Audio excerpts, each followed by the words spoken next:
लेकिन सामाजिक विज्ञान में कभी कभी ये जो सिद्धांत होते हैं वो गलत भी साबित होते हैं, क्योंकि हम मनुष्य का अध्ययन करते हैं, वो चेतनशील प्राणी है, उसमें परिवर्तन होता है। लेकिन फिर भी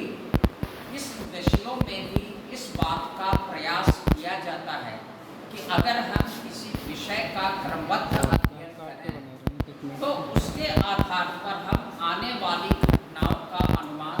लगा सकते हैं और उसका एक तरह से मापन भी कर सकते हैं, मेजरमेंट भी कर सकते हैं।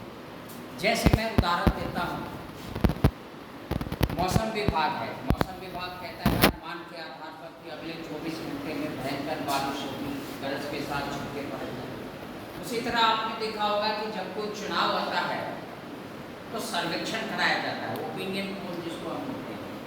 और वो उसके आधार पर ये नहीं है कि सारे मतदाताओं का वो साक्षात्कार लेते हैं, वो संभव ही नहीं है। वो सैंपल चुनते हैं, इसमें देखते हैं कि अलग अलग जाति, अलग अलग वर्ग, अलग अलग जेंडर के लोग आ रहे हैं, उसके आधार पर तो कम से कम कोशिश इन विषयों में भी की जाती है कि हम आने वाली घटनाओं का अनुमान लगा सकें। इसके अलावा कुछ लोग ये कहते हैं कि साहब ये तो साइंस है ही नहीं, ये तो केवल कला है, एक आर्ट है, इसको हम इन विषयों को हम साइंस नहीं कह सकते। लेकिन विद्वानों का ये कहना है कि विज्ञान हर वो विषय है जिसमें हम विषय वस्तु का क्रमबद्ध अध्ययन करते हैं,